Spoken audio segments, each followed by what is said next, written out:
Thank you, John. Your Excellency, ladies and gentlemen, colleagues and friends. Let me start with a theme that's close to my heart, and that's energy. For the last few hundred years, mankind has been preoccupied with the energy that was basically underground. The fossil fuels that have helped us create our wealth, have made us comfortable and very mobile. That energy has a certain density which makes it extremely useful, but also, to be fair, that preoccupation with digging and drilling underground has somehow made us lose the awareness about the other energies that are out there. The solar irradiation, the wind energy, the energy from hydro. So I think it's important to change again our focus from something underground and open up to the elements and embrace the energy that's actually everywhere and around us. Somebody once calculated that the solar irradiation that actually reaches the planet in 1 hour is enough to give us all the energy that we need in 1 year. When I did the calculations myself, I actually came to 49 minutes. So instead of being here in this hall and listening to our introductory speeches, you could have been outside and capturing some of that. Of course, we know that the technologies that are necessary to actually make sensible use of all that energy need to be developed. The renewable energies, they're low in density, they're dispersed, they need storage, they need high efficiency of conversion, but we have to get our collective heads out of the sand and embrace the elements again. And this is part of why we're here. With these welcoming words, I'm glad to see, I'm glad to see all of you. I'm glad to be here in Vancouver. It's a great city, a lot of ambition. It's a similar ambition that we have in Abu Dhabi. But it's also good to hear that even though we had a recession, or are probably still in the aftermath of a worldwide recession, that there is a record number of people, of organizations from all over the world that have come and share knowledge and try to engage with each other at the Globe 2010. That actually means something. It means that clean tech and renewable energy is here to stay. It won't go away, and it will grow.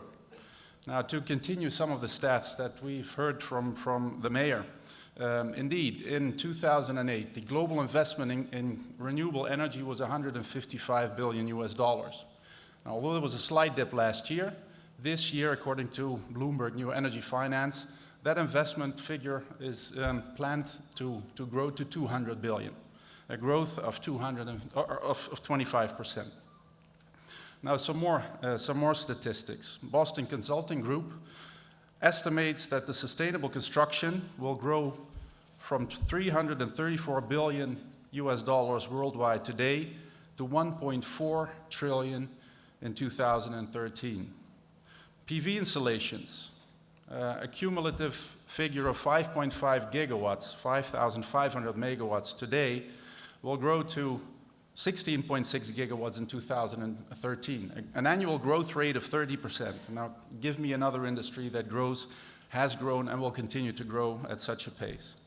Concentrated solar power, an industry that we're actively involved in, will grow from 3.3 gigawatts in 2011 to 13.2 in 2020. Onshore wind, already quite impressive with 121 gigawatts today, which is double the capacity that's installed in a country like Germany, will grow to 673 gigawatts in 2020. So all of these areas have massive growth potential.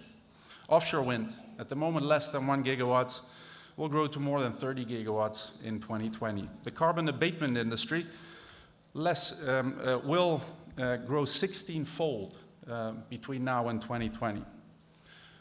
What does all this mean? It means that we have to invest. The overall investment, according to the International Energy Agency, to keep CO2 levels worldwide at 450 ppm, which is a rather conservative estimation or level to mitigate climate change, will be 10 trillion in the next 2 decades. 10 trillion. Now, I always have difficulties in when I read these numbers because I don't know what 10 trillion US dollar means. Fortunately, we've had some big numbers in the last few years, and the recent one is the American healthcare bill, which is about 1 trillion. Now, given the big fuss that's all around that package, this is 10 times as much as that. Now, all of these investments are linked to job creation. And I think this is an important message that we should never forget. All of this is green growth. It's the new economy. Let me spend a few words on Masdar, because Masdar is an initiative originated in the United Arab Emirates in Abu Dhabi, and we aspire to be in that space. We have a position along the entire value chain of renewable energy and clean tech, and we hope to engage, especially during this meeting, but also after that, to engage with many of you and look at ways of partnerships and ways of cooperating and bringing that agenda further. Now, let me explain a little bit about what we do. Because many of you may have heard about our flagship project, Masdar City, which is something that has captured the imagination and the hopes of many people. Because if you can build a green city in the brown desert, that's of course something. That's an achievement. And that's a paradox. Why would a country like Abu Dhabi, who is blessed with probably 100 years of hydrocarbon reserves, do this? And more importantly, why would you set up a company doing this and spending tens of billions of dollars when you're actually in the middle of the largest oil patch in the world? Now, this paradox can be explained, because actually what Abu Dhabi does is building upon the legacy of the late king, the founder of the UAE, King Zayed bin Sultan Al Nahyan. He was an environmentalist already in the 60s of the last century. It was long before anybody had actually gotten serious about these ideas. He received many awards from the Worldwide Fund for Nature, from the United Nations Environmental Program. And what we're doing at Masdar is basically following that initiative through the sons of late King Zayed, who have actually taken that legacy and made it into concrete action. Now, of course, Abu Dhabi, being a central player in the worldwide energy field, would also, through this initiative, like to continue that play.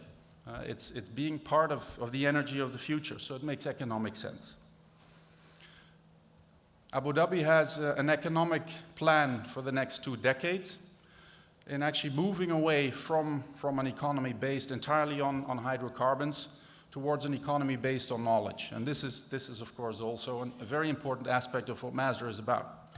We like to attract knowledge, we like to attract technologies, build partnerships, develop technologies, and take it to the next level.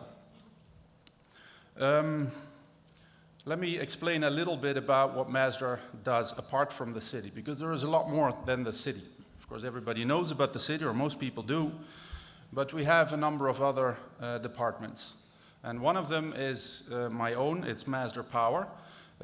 We build utility-scale renewable energy power plants in partnerships throughout the world. And John already mentioned a few. We're involved in a 500 megawatt hydrogen power plant in Abu Dhabi. We're part of the consortium that presently constructs the 1,000 megawatt offshore wind farm in the United Kingdom. We're constructing 3 solar power plants, utility scale, in Spain. And part of the reason why we're here is we're trying to look and venture into the Northern American market. Canada is interesting for us, but also the US. And we would like to meet with people that could help us establish business in this part of the world. We have a university, the Masdar Institute of Science and Technology. It's solely dedicated to research and training in the field of renewable energy. It's a graduate school. We have 100 students right now. It's the first year. They will be the first tenants in the city. Their building is almost ready. The labs are at the moment being installed. And from next year, they'll be fully CO2 neutral and energy plus.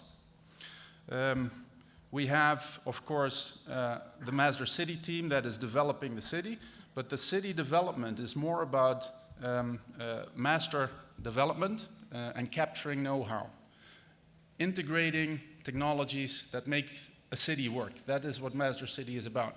Now, once we've proven that in Abu Dhabi, we would like to export that knowledge and help people throughout the world in achieving similar goals. We have another business unit, Master Carbon. Master Carbon is involved in projects worldwide in which carbon is mitigated. It's typically work in developing countries through the Clean Development Mechanism, but we're also involved in carbon capture and sequestration. Master Carbon is at the moment building one of the largest systems in the world, in which carbon sources, both post-combustion and pre-combustion sources in the UAE, are linked to a network of CO2 that will be used for enhanced oil recovery in the oil fields of the Emirate. We have a venture capital arm, Masdar Venture Capital. There is 2 funds in that department. We have representatives here, and the funds invest in growth capital for companies that are in the clean tech sphere. So if you have a company that needs expansion, that wants to take a certain technological development to the next level, or wants to grow the business, please contact the folks at Masdar Venture Capital. So as you can see, there is a broad scope of activities. We are based, our business strategy is based on partnerships and on inclusivity. We're not an exclusive company, even though we have many activities along the value chain. We like to cooperate with people outside and have as many links as possible. Khaldoon, the CEO of Mubadala Development Corporation, our parent company, which is a sovereign wealth fund of the Emirate, recently shocked an audience by describing our partnership model as being that of Catholic marriages.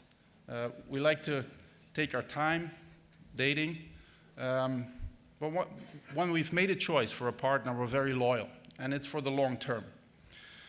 Now, being able to actually mixture cultures, we're not limited to one partner, so we can have several marriages. So, again, I would like to invite you to engage with us and see whether it works. We're here for a couple of days. Probably take a bit more time, but.